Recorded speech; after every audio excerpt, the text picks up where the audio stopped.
Teacher of Shivaji group of institution. Math class में 7th class Hindi medium के बच्चों का स्वागत है।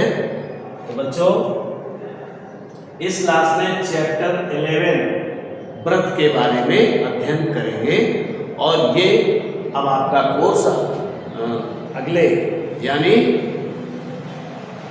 टर्म के लिए, यूनिट टेस्ट के लिए, अगले यूनिट टेस्ट के लिए है। ठीक, तो चैप्टर 11 व्रत। व्रत में तो पहले व्रत के बारे में जान लें। व्रत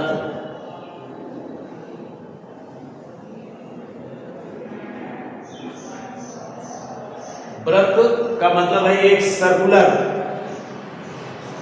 सर्कुलर शेप है और इसको बनाया कैसे जा सकता है, बहुत तरीके से बना सकते हैं।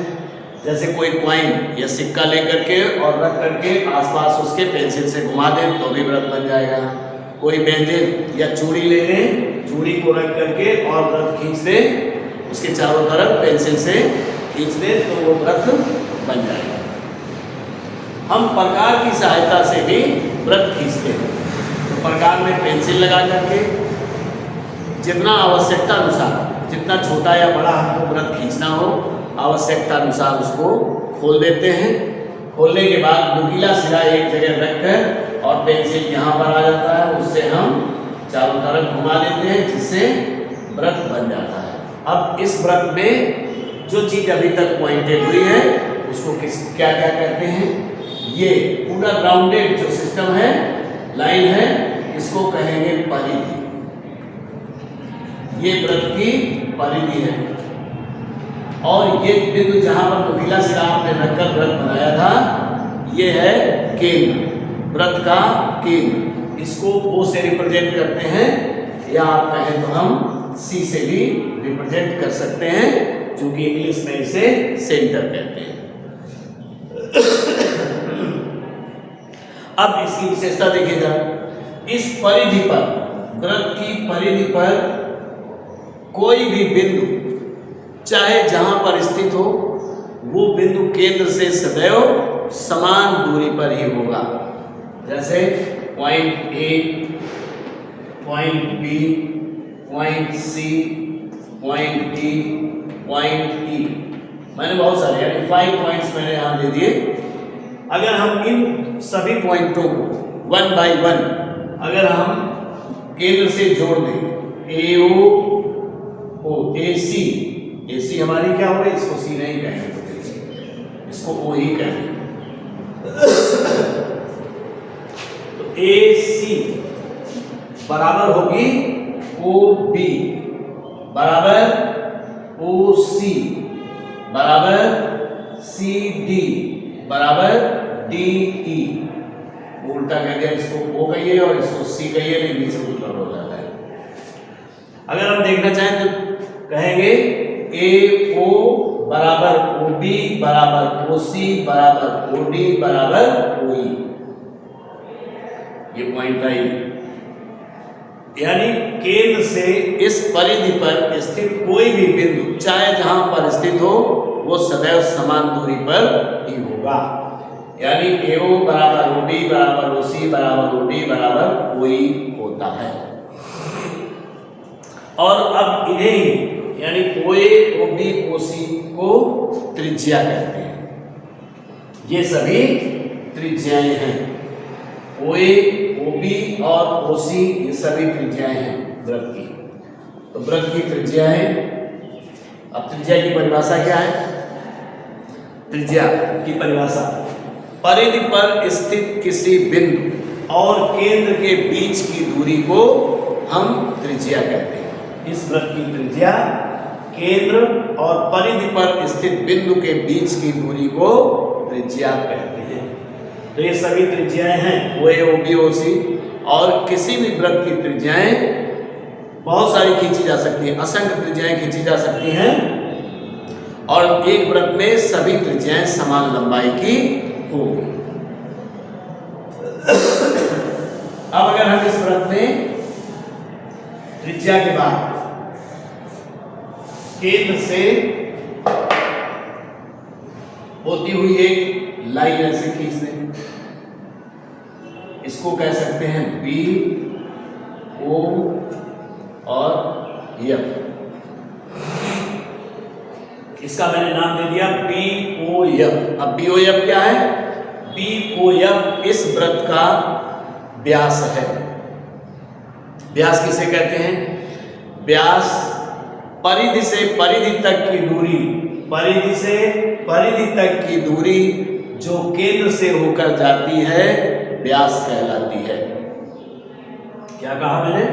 परिधि से परिधि तक की दूरी जो केंद्र से होकर जाती है व्यास कहलाती है।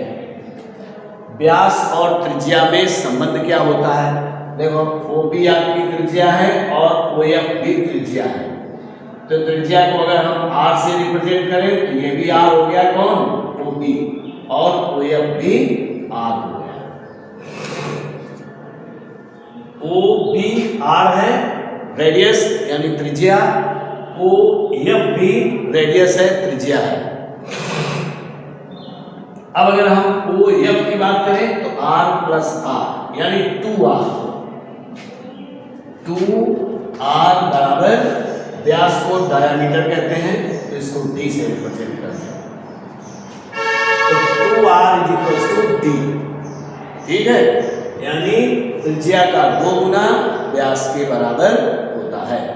या त्रिज्या बराबर r बराबर व्यास बटे 2, व्यास बटे 2। त्रिज्या को हम कह सकते हैं r बराबर व्यास बटे 2 त्रिज्या हो गई, या व्यास बराबर 2 गुना त्रिज्या, हम ऐसे भी कह सकते हैं 2 गुना त्रिज्या बराबर व्यास, या त्रिज्या बराबर इस 2 को इस तरफ पक्षांतर कर देंगे तो व्यास बटे 2। तो 2 गुना त्रिज्या बराबर व्यास, त्रिज्या बराबर व्यास बटे 2। इस प्रकार से त्रिज्या और व्यास में यह संबंध हो गया। अब आगे आइए जीवा। जीवा के बारे में जानने की कोशिश करते हैं। जीवा किसको कहते हैं? परिधि से परिधि तक की दूरी को जीवा कहते हैं। यानी हम इसमें असंख्य जीवाएं खींच सकते हैं। देखिए सी डी, ये जीवा हो गई, ये भी जीवा हो गई, ये भी जीवा हो गई, और बी एफ भी जीवा है। और बी एफ का दूसरा नाम क्या था? व्यास। तो इससे पता चल गया कि व्यास किसी भी वृत्त की सबसे बड़ी जीवा होती है। क्या मैंने कह दिया? व्यास वृत्त की सबसे बड़ी जीवा होती है। व्यास भी एक जीवा ही है। तो परिधि से परिधि तक की दूरी को हम जीवा कहते हैं। अगर हम लाइनें कैसे खींच दें, बहुत सारी जीवाएं हो गई। देखो सी डी, ये भी जीवा है, ये भी जीवा है, ये भी जीवा है, चाहते तो और इधर भी खींच सकते थे। तो आप व्यास और जीवा, व्यास सबसे बड़ी जीवा होती है, समझ गए होंगे। अब हमको चाहिए छेदक रेखा। जीवा तो हो गई, अब छेदक रेखा के बारे में आइए। अगर ये वृत्त है और इसका केंद्र O है, कोई भी रेखा अगर हम इस तरीके से खींच दें जो वृत्त को काटते हुए दोनों तरफ बाहर निकल जाए या एक तरफ बाहर निकल जाए, तो ये छेदक रेखा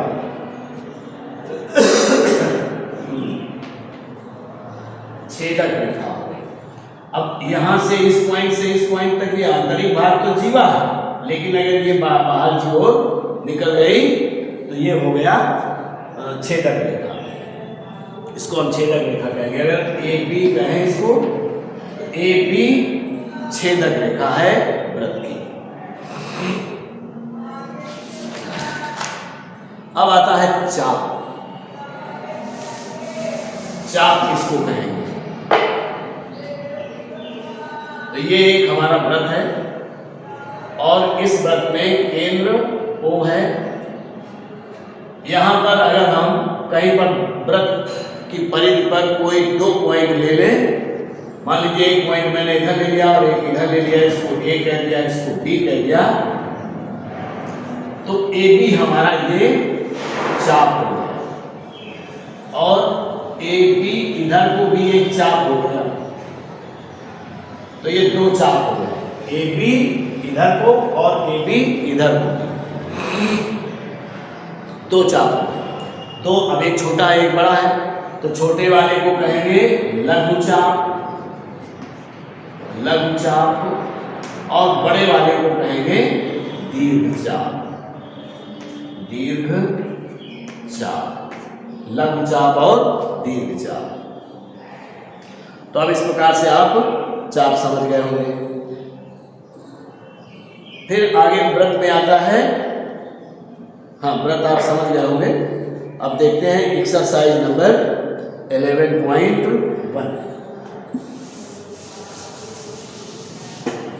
ना, वृत्त में हमने अभी नहीं बताया, एक पॉइंट और देख लीजिए। वृत्त, किसी भी वृत्त में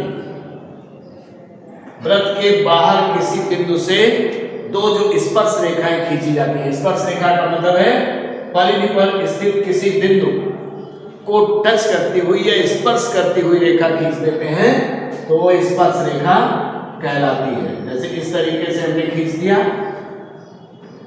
तो ये एक स्पर्श रेखा हो गई। स्पर्श रेखा परिधि पर स्थित केवल किसी एक ही बिंदु को स्पर्श करती है।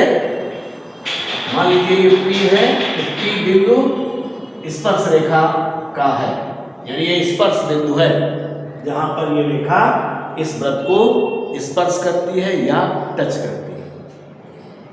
याद रखना है किसी भी वृत्त के केंद्र से स्पर्श बिंदु, किसी भी वृत्त के केंद्र यानी त्रिज्या और वृत्त की स्पर्श रेखा एक दूसरे पर लंब होती हैं या सदैव ये कोण 90 अंश ही होगा। चलिए अब देखते हैं एक्सरसाइज में आएगा तो पहले एक बार देख लें। किसी भी वृत्त अर्धवृत्त में स्थित कोण, एक प्रश्न है, अर्धवृत्त में स्थित कोण सदैव 180 अंश होता है। किसी भी वृत्त में, वृत्त के अर्धवृत्त में स्थित कोण समकोण होता है। इस पॉइंट को समझने के लिए देखिए, ये तो हमारा केंद्र है। अगर हम इससे व्यास खींच दें, मैंने एक व्यास खींच दिया, कौन सा, AOB, तो इस वृत्त के दो टुकड़े हो गए, एक ये ऊपर का हो गया और एक नीचे का हो गया। दोनों को अगर अलग अलग बात करें तो आधा ये हो गया, आधा ये हो गया, अर्धवृत्त हो गया। हमने क्या कहा, अर्धवृत्त में स्थित कोण सदैव 90 अंश का होता है, 90 अंश का होता है। अब 90 अंश कैसे होता है, कौन सा, जैसे पॉइंट मान लीजिए यहाँ ले लें, इधर ले लें, इधर ले लें, कहीं पर भी ले लें। इस AB चाप में ऊपर की ओर कहीं पर भी पॉइंट ले लें। मान लो ये हो गया C, ये D, ये E और ये F। अगर हम AC और CB को जोड़ते हैं तो ये त्रिभुज बन गया और ये कोण बन गया। ये कोण कौन सा, ACB, कोण ACB सदैव 90 अंश का होगा। इसी तरीके से AD और BD को जोड़ दिया तो ये भी कोण अर्धवृत्त में स्थित है, ये भी सदैव 90 अंश होगा। इसी प्रकार AE और BE को जोड़ दिया तो भी ये कोण 90 अंश का होगा। इसी प्रकार AE और EB को जोड़ दें तो ये जो कोण बन गया ये 90 अंश का हो गया। तो इसका मतलब हो गया अर्धवृत्त में स्थित कोण सदैव 90 अंश का होता है। अब प्रूविंग में भी बताया जा सकता है, दिखाया जा सकता है। अब ये चाहे ऊपर की ओर कर दें और चाहे नीचे की ओर कर दें। अर्धवृत्त का कोण सदैव 90 अंश का होता है, इसको याद रखेंगे। तो exercise number 11.1, exercise number 11.1, question number 1। Question number 1 है, इसमें कहा निम्नलिखित आकृति में यक्ष वृत्त का केंद्र है। आपकी बात वो यक्ष वृत्त का केंद्र कह रहा है, तो हम एक फिगर बनाए दे रहे हैं। इनमें रफली डायग्राम जरूर बनाएंगे। तो यक्ष वृत्त का केंद्र है, ये वृत्त का केंद्र यक्ष, ठीक है। X P, X Q, X R त्रिज्याएं हैं, तो इसका मतलब है पी क्यू आर, 3 पॉइंट दिए गए पी क्यू आर, इनको ज्वाइन कर दें।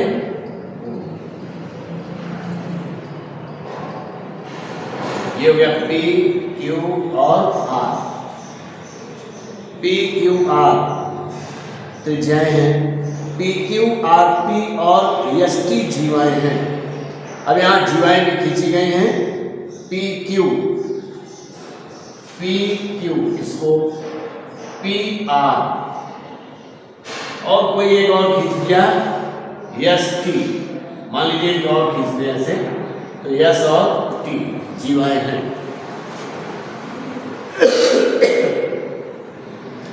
निम्न से चित्र से निम्नांकित तालिका में रिक्त स्थानों को भरिए। तो पहला त्रिज्य खंडों के नाम, त्रिज्य खंडों के नाम। तो त्रिज्य खंड कौन कौन से हो गए? एक तो ये हो गया जिसको कलर किए गए हैं, एक ये हो गया, दूसरा ये हो गया, तीसरा ये हो गया, ठीक। अब त्रिज्य खंड ये तो हो गए, लेकिन अब लघु और दीर्घ दोनों हो गए। अगर हम इसको खींचते हैं, इसको पी आर, लघु वृत्तखंड, अगर यहाँ पर कुछ और नाम दे दें, यानी पी आर आप लोग हैं, पी आर लघु वृत्तखंड है, तो इधर से पी आर भी दीर्घ वृत्तखंड हो गया ये। तो लघु वृत्तखंड, लघु वृत्तखंड,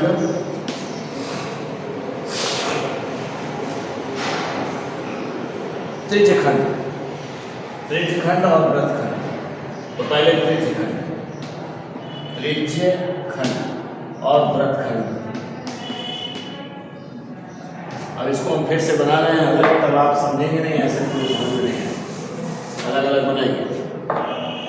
ये इस तरीके से हमारा क्वेश्चन है, बना दिया।